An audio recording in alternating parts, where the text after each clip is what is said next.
Hello, this is Bing Crosby. This is Ann Wilson of Heart. Alice Cooper here. Yes, that Alice. I'm Miley Cyrus. This is Aurelio Voltaire, and you're listening to the Sounds of Halloween. Podcast. It's called a podcast.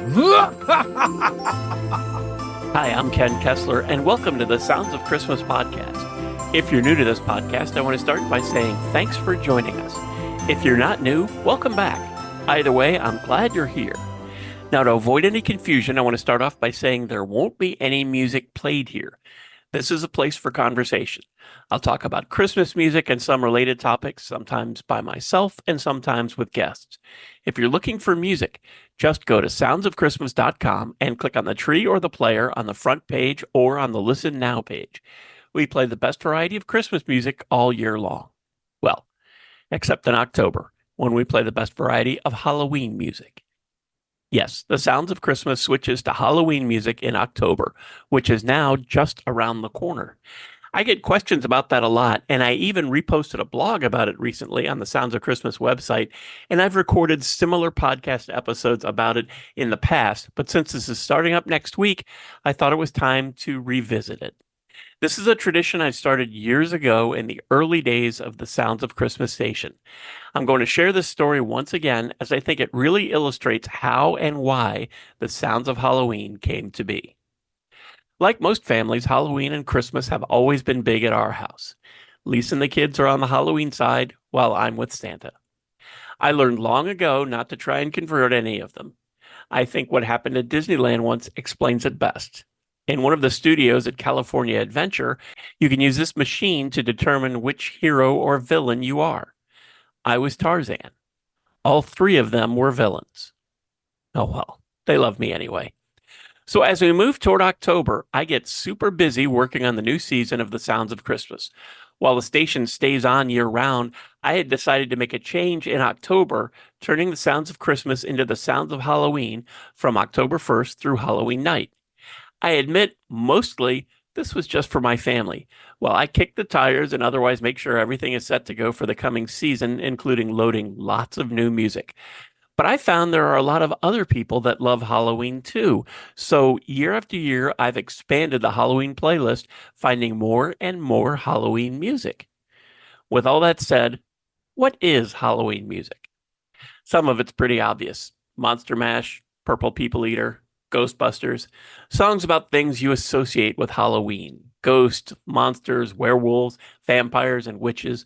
Some are scary stories, and some are about candy or trick-or-treating. I also include songs from scary movies and TV shows. Some of those are pretty creepy, and some are funny. Many are in between. While there are some kids' songs like The Count from Sesame Street, a few of the songs do have bad language, and some of the themes of some songs are straight out of horror movies, and those probably aren't for little kids.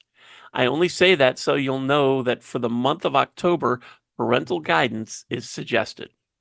And like the Sounds of Christmas, I add new stuff to the Sounds of Halloween every year, like Charlie Crockett's version of Ghost Riders in the Sky from this summer's movie Twisters, as well as a track or two from the deluxe version of Duran Duran's album Dance Macabre, which originally came out last year.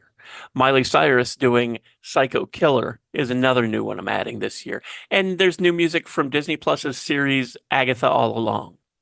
On the Sounds of Christmas, I play many versions of many songs, so you won't just hear Bing Crosby's version of White Christmas. You'll hear lots of different singers and bands, old and new, offering their takes on that classic. And I do the same thing with the Halloween music. For example, I have over a dozen versions of Don't Fear the Reaper, and almost 36 different takes on I Put a Spell on You, though I may not get to all of them this year, as I try to separate songs and artists so you don't hear the same songs and same voices over and over. During the Sounds of Halloween, you will hear from many of your favorite Christmas music singers and bands, including Bing Crosby, Elvis Presley, Frank Sinatra, Mannheim Steamroller, and even Bruce Springsteen. There are songs about killer tomatoes, black magic women, and haunted houses. There are also songs about alien invasions, invisible men, and over a dozen versions of Monster Mash. And I play lots of Disney songs from movie villains and from spooky shows on Disney+. I also have at least half a dozen songs from Mystery Science Theater 3000. As a further example, and to give you a better idea of what I mean by Halloween music, here are a dozen songs I randomly shuffled from the Sounds of Halloween library as I started working on this episode. Fifth Harmony, I'm in Love with a Monster. Joe Wallace, Leopard Man. Seaway, Brain in a Jar. Jeff Bridges and the Rusty Pistols, Riders in the Sky, a cowboy legend. Van Halen, Runnin' with the Devil. The Monotones, The Legend of Sleepy Hollow. L.A. Guns, Cry Little Sister. Alice Cooper, Welcome to My Nightmare. Billy Cobb, Halloween. Rosemary Clooney, That Old Black Magic. Justin Hayward, Forever Autumn. And Harry Belafonte, Reincarnation. You probably recognize some of those songs, but are either unfamiliar with the artist I mentioned or just didn't realize they recorded a version of it as well as a popular one.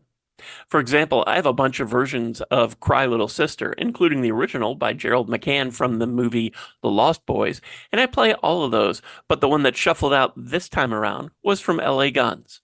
Hope that all makes sense. One thing that is different this year is that the Sounds of Halloween will run until 6 a.m. Eastern on November 1st.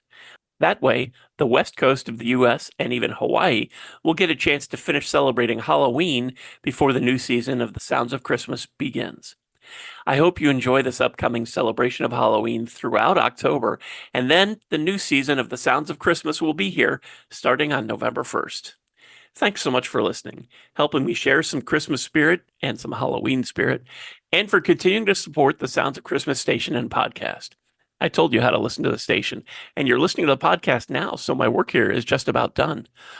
All of our episodes are available on the Sounds of Christmas website. Just click the podcast tab. And we also have a Linktree page that lists most, if not all, of the streaming sites that carry our podcast. And I'll put a link to that down in the show notes. So you can click on that, scroll down, find your favorite, and click on over, subscribe, and you'll never miss another episode. If you have comments or suggestions on this episode, previous episodes, the Sounds of Halloween, or the Sounds of Christmas station, feel free to reach out to me on social media or through the website. If you're listening to this episode on your phone, you can also click the Send Us a Text message link and connect that way. Thanks again. And may you always believe in Santa Claus.